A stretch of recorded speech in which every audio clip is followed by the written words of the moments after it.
ఏమో మీరు బాగా కేసుల నుంచి బయటకు వద్దామన్న ఉద్దేశంతోనే బీజేపీలోకి వచ్చారని చెప్పి అనుకున్నారు మీరు కదా, కూడా చాలా కేసుల మంది నుంచి బయటికి రావాలి అనుకుంటే అందరు అడిగిన ప్రశ్ననే బోడి అదే ప్రశ్న, అది వెరీ బోడి ప్రశ్న ఇది కరెక్ట్ చెప్పాలంటే చెప్పి చెప్పి చెప్పి నానోరు కూడా పడిపోయింది నేను అని అనుకున్నారంటున్నా. నేను అంతమించి నేనేం దాని మీద ఎక్స్ప్లెనేషన్ ఇవ్వమని అడగట్లేదు. జాయిన్ అవుతుంటే చికోటి ప్రవీణ్ ఒక్కటే వర్డ్లో చెప్తానండి, నేను 7 స్టార్ లైఫ్ వచ్చి హిందూయిజం గురించి మాట్లాడుతూ ఇంత వేల మందికి శత్రువుని అవుతున్నా. నాస్తిక కుక్కలు మంచిగా అన్నారు, కరెక్టే అన్నారు మీరు. మత మార్పిడి కుక్కలకి, మళ్ళీ చెప్తున్నా, మత మార్పిడి కుక్కలకి, ఎంఐఎం పార్టీకి, ముస్లిమ్స్కి కాదు నేను, క్రిస్టియన్స్కి వ్యతిరేకం కాదు, వాళ్ళకి గౌరవం ఇస్తాను. ఎంఐఎం పార్టీకి వీళ్ళకి శత్రువు అవుతున్నా.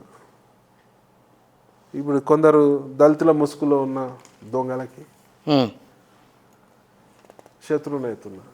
అన్ని వదులుకొని నా వ్యాపారం నేను చూసుకోవచ్చు కదా. అవును, మనం ఏదో చేయాలి అనుకుంటున్నాం సొసైటీకి, హిందుత్వానికి, దాని గురించే ఈ ఫైట్. నేను అదే అంటున్నాను, బీజేపీకి అలైడ్గా బోల్డ్ అనే సంస్థలు ఉన్నాయి, అవి హిందుత్వాన్ని కాపాడేందుకు చాలా రకాలుగా ఇంకా వందల సంఖ్యలో చాలా ఉన్నాయి రావాలి.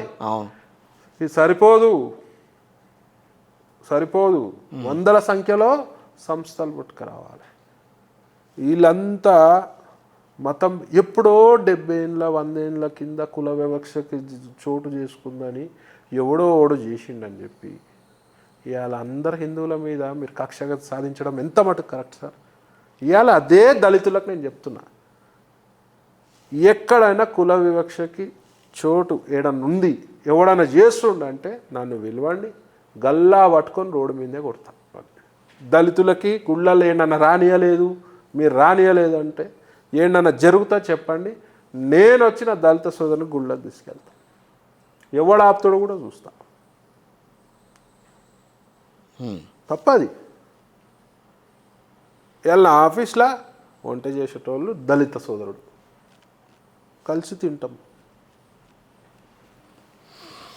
నాకు కుల వివక్షకి చోటే లేదు నా మనసులో, నాకు మతం ఇంపార్టెంట్. ఇవాళ మీరు ఎప్పుడో జరిగిన కుల వివక్షకి ఇవాళ మీరు దాన్ని దృష్టిలో పెట్టుకొని యువతరం మనసులో విషం మొత్తం నాటుతుంటే ఎంత మటుకు కరెక్ట్? అది కరెక్ట్ కాదు. అది ఏమన్నా జరుగుతుందా కుల వివక్ష? ఏమన్నా మీ కులానికి అన్యాయం జరిగితే మీ వెంబడి నేను కూడా వస్తా, నా వెంబడి నా టీం వస్తుంది, నా వెంబడి నా లీగల్ టీం వస్తుంది. ఏడి వరకు అంటే ఆడి వరకు ఫైట్ చేయడానికి నేను రెడీగా ఉన్నా. కానీ మీరు ఇట్లాంటి పనులు చేయొద్దని నేను చెప్తాను. వెనకాల జోదం ఆడారు, తర్వాత క్యాజినోలు నడిపారు, ఈయన వచ్చి వాళ్ళ నీతులు చెప్తున్నారని మాట్లాడతారు. అబ్సల్యూట్లీ తప్పలేదు. నేను కూడా అదే అంట. అదే అన్నారు మీరు, అనండి పర్వాలేదు, చూద్దాం. నేను ఇల్లీగల్గా ఏం నడపలేదే. ఇప్పుడు కూడా గోవాలో 4 చేతులు 5 మొత్తం మీరే అంటున్నారు కదా, 7 స్టార్ లైఫ్ నాది అని. మీరు కాబట్టి మాట్లాడగలుగుతున్నారు హిందుత్వం ఇవన్నీ అవన్నీ. అవును మాట్లాడుతున్నారు కదా, నాది లీగలే కదండి బిజినెస్. ఇల్లీగల్ నేను అనలా. మీకు చక్కగా 5,000 లోపలికి వెళ్తున్నాయి కాబట్టి మీరు హిందుత్వం గురించి గట్టిగా మాట్లాడగలుగుతున్నారు. 5,000 లోపలికి వెళ్తున్నాయి కాబట్టి మీరు హిందుత్వం గురించి మాట్లాడగలుగుతున్నారు. నేను హిందుత్వం మాట్లాడి నేను ఇక్కడ మొత్తము టైం నేను ఎక్కువ మటుకు ఇక్కడ కేటాయిస్తూ నా బిజినెస్ ఎటానో అని అనుకున్నట్టు ఉన్నా నేను ఇప్పుడు.